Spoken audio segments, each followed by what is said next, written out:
If you're a flute player and all of a sudden you can't play your low register and you generally sound like crap, it may not be you.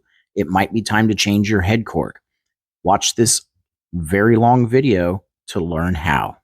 The first thing you're going to do is remove the crown, and then you're going to use your cleaning rod or a drumstick with a hole in it like I made here to push your crown assembly out. The next thing you're going to do is unscrew this crown stop plate.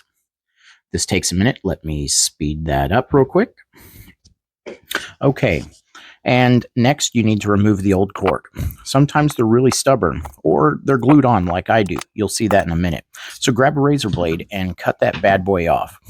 Take a look at this. One's nasty.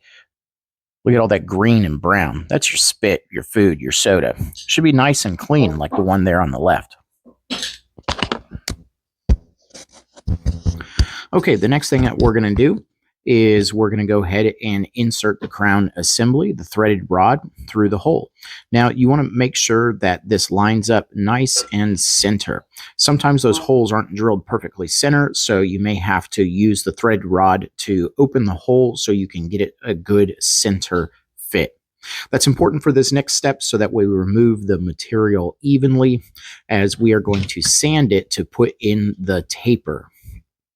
So go ahead and put your crown or your head cork stop plate back on. It doesn't have to be super tight. You just want it to be snug enough to compress the cork just a little bit in this step.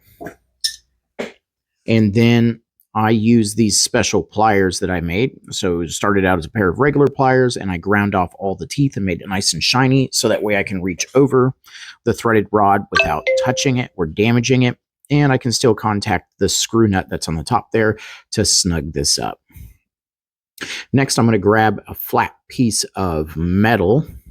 This is just a general everyday tool that I use to roll out the cork.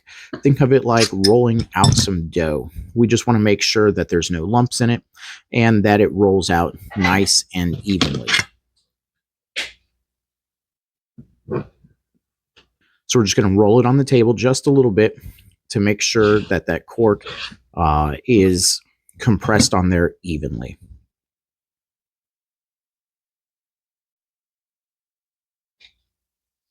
All right, next step, we're going to grab some 220 sanding strip, sandpaper. Mine comes in a big old roll. And we're going to carefully sand a taper into it. Now when we're sanding this, spinning in a bench motor, but you can put it in a drill and have someone hold it, that works as well. And you want to make sure that the cork is slightly larger than the end of the stop plate. And then you want to start from the back where the threaded rod is and make that smaller, and it should taper towards you. I'll demonstrate that here in just a second as soon as I finish making these last few little cuts. Inspecting the cork. Yep, that looks good. All right, let's take a look at it. So it's kind of hard to see on camera, but if you take the measurements, you can see that it has a taper to it. It's slightly larger than the face of that metal plate, and it's slightly smaller on this side. So the angle goes like this, or not like this, it goes like this. So that way it matches the taper of your head joint. When you drop it in, the back of the rod should come approximately to the center of the aperture hole, and that is how you know that you have a good matching taper that's going to fit tightly, but not be so tight that you're going to cause damage to the taper or the internal bore of your head joint.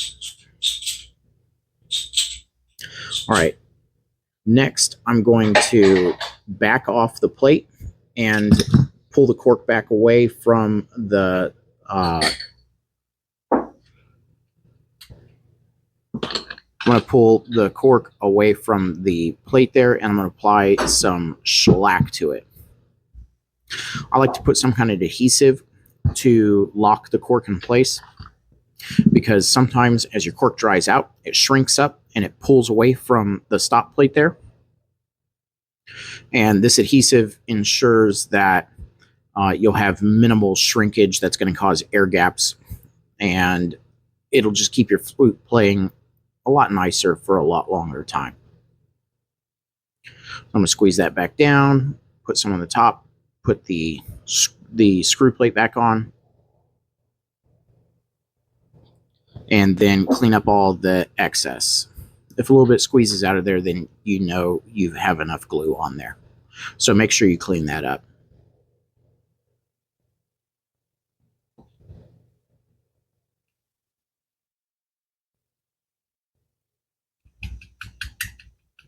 With a quick spin of the finger, that goes back on faster than it comes off. And again, we're going to screw it down to about that same snugness that we did before. We're not trying to overly compress this cork. We've already cut the taper into it. And so we want the plate to go slightly depressed into the cork and just enough for the glue to squeeze out just a little on both sides, and you know you've got it on tight enough.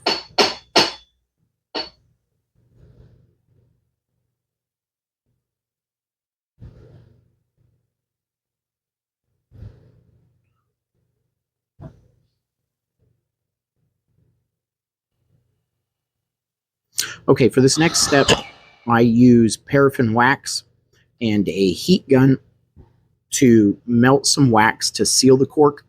And this is also going to be a waterproof barrier to keep the moisture from leaking past the cork stop plate. And this is overall going to give you a better sound in your low register. You'll notice that the partials speak better, and the overall clarity is just so much better when you have a good tight sealing cork. Now, before I put the cork in, I always like to sign my name and put the date that I changed the cork. So that way, when this flute comes back to me, I know how long it has been since that cork has been replaced. If you take yours to a shop, it's always a good thing to ask your shop to put the date on your cork for you as well. And that helps as a good reminder for when it's time to change your cork. So just like a car needs an oil change, your flute head joint cork needs to be changed periodically to keep you performing at your best. So I just melt a good amount of wax onto this cork. It'll soak up a lot as you heat it. Be careful not to burn the cork because no one wants a burnt cork. Now, it does smell like s'mores. I think burning cork smells like marshmallows and s'mores. So it does smell pretty good, but it's definitely not what you want to happen. So now I'm just gently pressing this cork back in while the wax is still kind of wet. And as it dries, it creates a nice tight seal.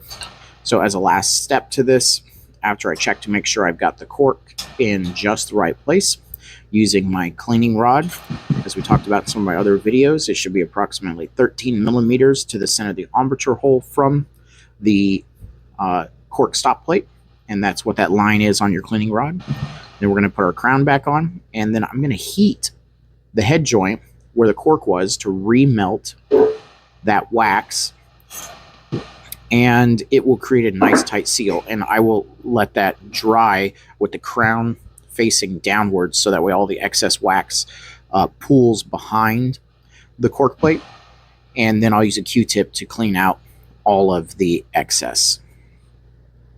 Now, it's kind of a long process, but there's nothing inherently difficult about it. All you need is your cleaning rod, some sandpaper, a drill, and a fresh cork, and maybe a razor blade, and you can change your head cork whenever you feel like it's necessary.